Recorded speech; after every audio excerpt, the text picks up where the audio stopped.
कहल जाला कलाकार एक पानी के तरह होखेला, जो ना बर्तन में रउआ रख दी वो ओकरे आकार ले लेवला। यहाँ पर एक कलाकार बनी जो पानी के तना लेकिन माटी के रउआ दे दी तो माटी के वो आकार में ढाल दी है जो ना आकार में रउआ देखे के चाहतनी। अभी देखी ये माटी ही है, लेकिन प्रियांशु जी के हाथ लागल तो ये भगवान हो गई।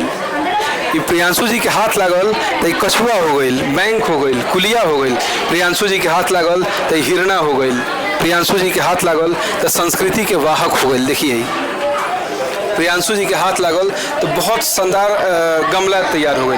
तो आई प्रियांशु जी से रुआ कि हम मिलवाओ तनी और प्रियांशु जी से जाने के चाहे इस सब चीज़ के बारे में। बहुत बहुत स्वागत बा प्रियांशु जी भोजपुरी कला महोत्सव पश्चिम चंपारण के पावन धरती पर। अपना बारे में कुछ बताई। पहले तो हम लोगन सबके गोड़ लागतानी।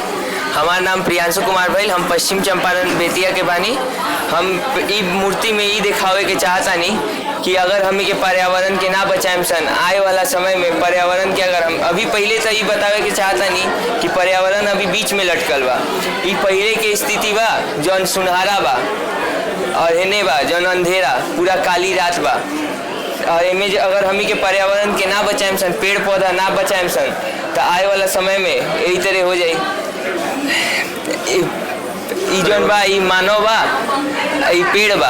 अगर हमी के मानव हो के भी हमी के जानवर इंसान वाला काम करता है सन, इंसान वाला काम इंसानियत है जिसमें हमी के पेड़ काटता है सन, पशु पक्षी के मारत आनी सन, रेडिएशन से चिड़िया मरतिया और भी बहुत चीज़ बा। ऐसे हमी के ये सब ये कहे के चाहता नहीं कि हमी के पेड़ लगाई, जीवन बचाई। प्रियांशु जी के दिल में बहुत सारा बात दबल बा जो नहीं कह नहीं खन पावत, लेकिन इनकर कलाकारी कह रहल बा, बहुत सारा चीज़ कह रहल बा, इतना बड़ा मैसेज दे रहल बा।